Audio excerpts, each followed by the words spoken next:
Al Jazeera journalists killed in Israeli drone strike. Saudi Arabia cuts oil prices to Asia. Yen closes worst week since 2022. North Korea fires 200 artillery shells towards South's borders island. Bangladesh PM extends her rule. Athlete Oscar Pistorius released from prison.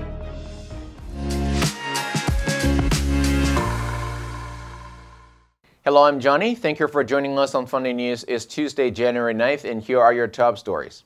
An apparent Israeli airstrike killed 2 Palestinian journalists in southern Gaza on Sunday, including the son of veteran Al Jazeera correspondent Wael Dahdouh, who lost his wife, 2 other children, and a grandson, and was nearly killed himself earlier in the war. Dahdouh has continued to report on the fighting between Israel and Hamas, even as it has taken a devastating toll on his own family, becoming a symbol for many of the perils faced by Palestinian journalists. According to Al Jazeera, Hasma Dahdouh, who was also working for Al Jazeera, and Mustafa Taraya, a freelance journalist, were killed when a strike hit their car while they were driving to an assignment in southern Gaza. A third journalist was seriously wounded. According to Hisham Zaku, an Al Jazeera correspondent, Hamza and a group of journalists were en route to the Moraj area northeast of Rafah, which was designated a humanitarian zone by the Israeli army, but which had reportedly experienced recent bombings. Many displaced Gazans had fled to the area to escape the bombardment in other regions of the territory. Hamza had intended to report on the unfolding situation and the aftermath of the bombings in the area. Israel denies targeting journalists and says it makes every effort to avoid harming civilians, blaming the high death toll on the fact that Hamas fights in densely populated urban areas.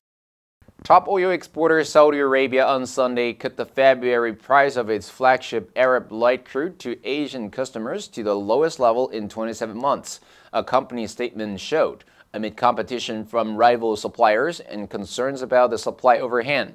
The price cut, the biggest in 13 months, is in line with market expectations as refiners call for competitive prices from Saudi Arabia, comparing to crude oil supply from other Middle Eastern producers and the arbitrage cargoes from the Atlantic Basin. The Asian physical oil market softened over the past month, reflecting expectations of less supply tightness in the near term and weaker demand as some Asian refineries are scheduled to shut down for maintenance in the spring season of the Northern Hemisphere. State producer Saudi Arabia reduced its flagship Arab light price to Asia by $2 to $1.50 a barrel above the benchmark. That's bigger than a $1.25 a barrel reduction estimated in a Bloomberg survey of refiners and traders. Aramco also cut all prices for February delivery to Northwest Europe, Mediterranean and North America. Global crude prices declined in 2023 for the first time since 2020. The market has so far shrugged off concern over the Israel-Hamas war and deepening Middle East turmoil. Attacks by Houthi militants on merchant vessels transiting the Red Sea also haven't yet resulted in supply disruptions. The OPEC Plus group's production cuts are also aimed at preventing a buildup of oil in storage, amid concern a sluggish economy will crimp global demand. The yen capped its worst week against the US dollar in 16 months as the economic fallout from a powerful earthquake curbed the likelihood that the Bank of Japan will soon scrap negative rates. The currency fell as much as 0.9% against the greenback Friday, whipsawing after the release of key U.S. labor and ISM services data, only to end the day little changed.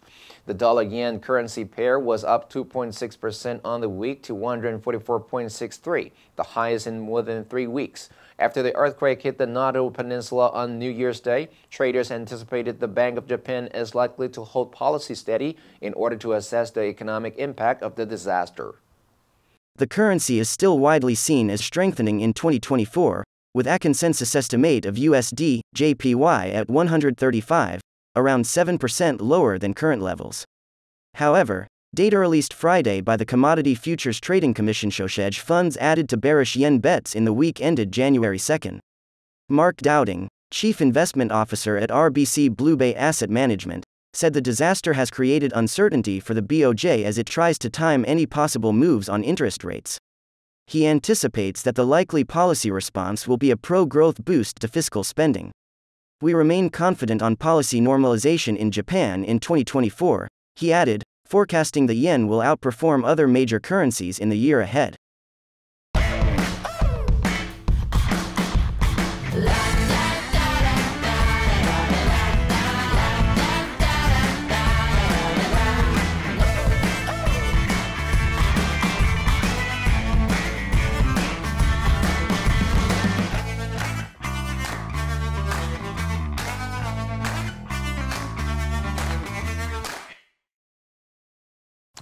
North Korea fired artillery shells near the disputed sea boundary of South Korea's western coast on Friday, prompting the South to conduct its own live-fire drills in the latest escalation of tensions between the rival neighbors. The country's Joint Chiefs of Staff said early Friday 200 rounds were fired toward the northern limit line, with no damage or injuries reported to the South Korean side. An evacuation was ordered in the bordering island of Yeonpyeon Island, but it was unclear if the order was related to the firing. 4 South Koreans were killed when the island came under North Korean bombardment in 2010. The country's defense ministry said in a statement, South Korea's military conducted a live-fire drill of its own around the northwestern island in response to the provocation by the North. There was no direct exchange of live fire between the Koreas.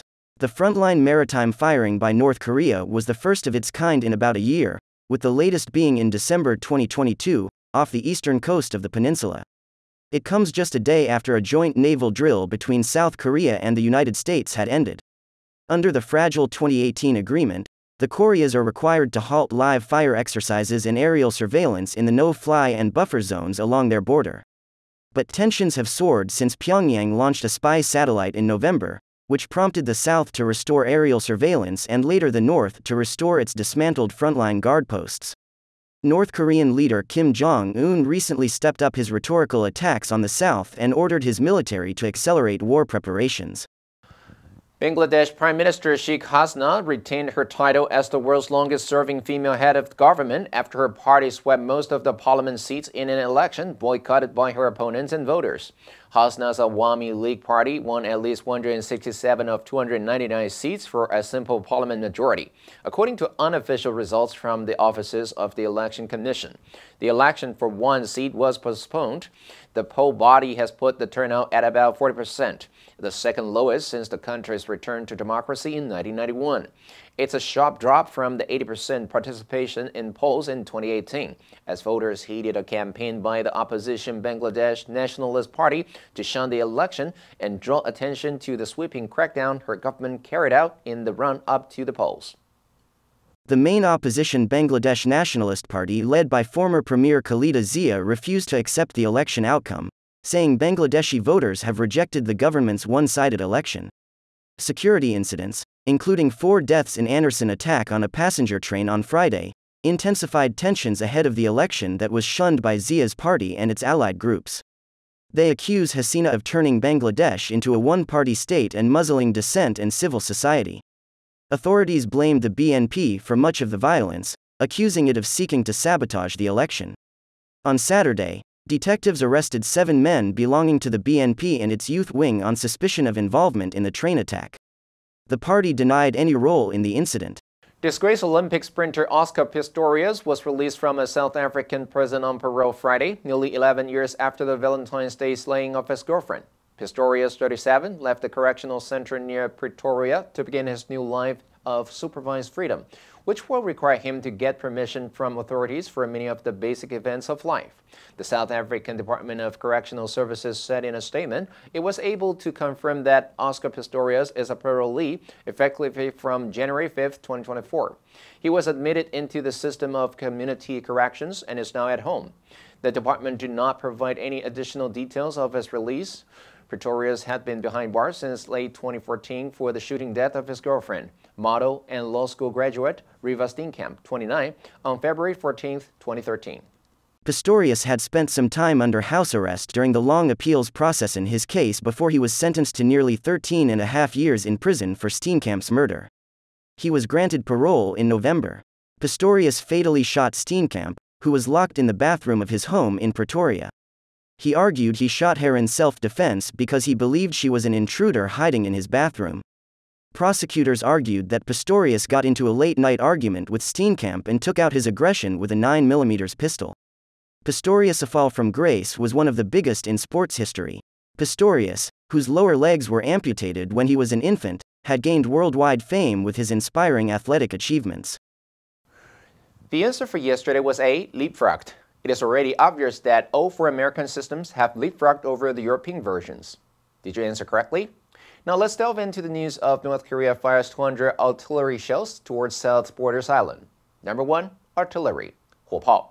The town is under heavy artillery fire. Number 2, surveillance, 来自于警方的监视、监察. He was arrested after being kept under constant surveillance. Number 3, rhetorical, 反问的、反诘的. Don't you care what I do? He asked, but it was a rhetorical question. Next, we have a multiple choice question for everyone to practice. Which answer would you choose? You can write your answer in the comment section. The correct answer will be announced tomorrow. And that's all for today's Funday News. Be sure to tune into Funday News from Monday to Friday and click the link below to join Funday for free. I'm Johnny Wu, your host. I'll see you next time.